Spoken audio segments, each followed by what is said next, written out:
अल्पसंख्यक विभाग के जिला अध्यक्ष हूँ मुजफ्फरपुर का। मैं अभी अपने दल बल के साथ, हमारे साथ 5 गाड़ियाँ आ रही हैं। 3 गाड़ी अभी आ चुकी है जाम की वजह से, क्योंकि आज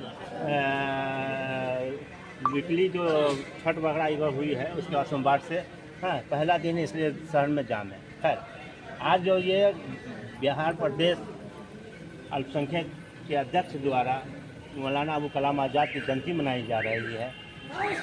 मौलाना अबुल कलाम आज़ाद देश के पहले शिक्षा मंत्री थे। आज पूरे हिंदुस्तान में एजुकेशन डे, शिक्षा दिवस मनाया जा रहा है। कांग्रेस एक ऐसी पार्टी है जिसके द्वारा हिंदुस्तान में न जाने कितने इंस्टीट्यूट खोले हैं। शिक्षा के मामले में कांग्रेस उस वक्त में पहले शिक्षा मंत्री होने के कारण उन्होंने देश के ITI दिए हैं, बड़ी मेडिकल के इंस्टीट्यूट दिए। जो भी शिक्षित उच्च स्तरीय शिक्षा है, ये उस वक्त में उनके द्वारा दिया। क्या लगता है विधानसभा चुनाव आ रहा है, इस पर तैयारी भी जम की चल रही है?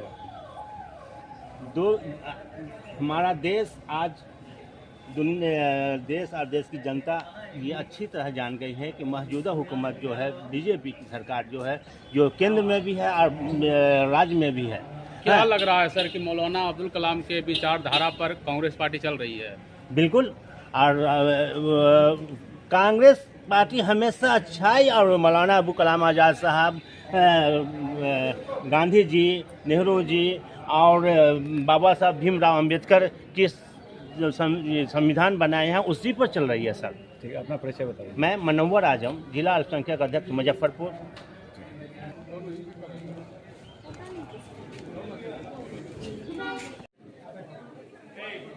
तो आप इस तरह से, और उन्होंने बताया है कि सिरातुल मुस्तकीम क्या है, इंसानियत का दर्ज दिया है मौलाना ने। और तमाम वैसे जो क्रांतिकारी और वैसे महापुरुष जो इस धरती पे आए, महात्मा गांधी ने उनको अरिस्टोटल का लक़ब दिया, पंडित नेहरू ने इतना सम्मान किया, और जिस तरह की श्रद्धांजलि पंडित नेहरू ने उनको दी है उनके देहांत के बाद, और मौलाना की आखिरी नज़र भी, आखिरी दीदार भी इस दुनिया से जाने से पहले पंडित नेहरू का किया। उस तरह की भारत की परिकल्पना थी जहां मुद्दा था। आज़ादी हुई तो जो लोग कैबिनेट में थे, जो लोग भारत में शासन किए, उन लोगों ने भारत का विकास किया। आज मौलाना रिलेवेंट इसलिए है सबसे ज़्यादा कि आज जो मुल्क के हालात हैं वो राजनीति बिल्कुल मुद्दा विहीन हो गई है।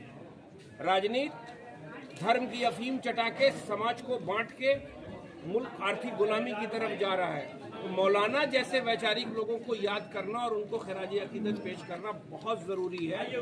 उन्हीं की विचारधारा को मानते हुए महात्मा गांधी, पंडित नेहरू, बाबा साहेब अम्बेडकर और मौलाना आज़ाद की विचारधारा को मानते हुए फिर से इस भारत को बचाने के लिए 21वीं सदी का सच्चा गांधी नफरत के बाजार में मोहब्बत की दुकान खुलवाने की बात कर रहा है। इसका नाम है राहुल गांधी।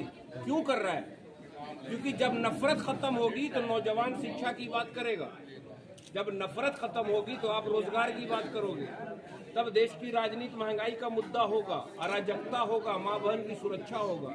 मगर सिर्फ धार्मिक उन्माद पैदा करके अगर मुल्क को बर्बाद होते हुए आप देख सकते हैं, तो प्रोफेसर रतन लाल ने बोला कि इंटेलेक्चुअल्स क्या कर रहे हैं। कितनी बड़ी बात बोल गए प्रोफेसर। आपने सुना पत्रकार महोदय कि आज अगर मौलाना जिंदा होते तो उनको भी अर्बन नक्सल करके सलाखों के पीछे डाल दिया गया होता। और हम लोग बैठ के तमाशा देख रहे हैं, अपने अपने वक्त के इंतजार में है कि मेरा भी वक्त आने वाला है। लग रहा है कि उन्हीं के ऊपर अत्याचार हो रहा, हमारा वक्त नहीं आएगा। इसलिए आज मौलाना की जयंती के अवसर पर हम लोग यहाँ से प्रण लेते हैं कि इस नफरत को ख़त्म करेंगे, मुल्क की राजनीति मुद्दे पर आएगी।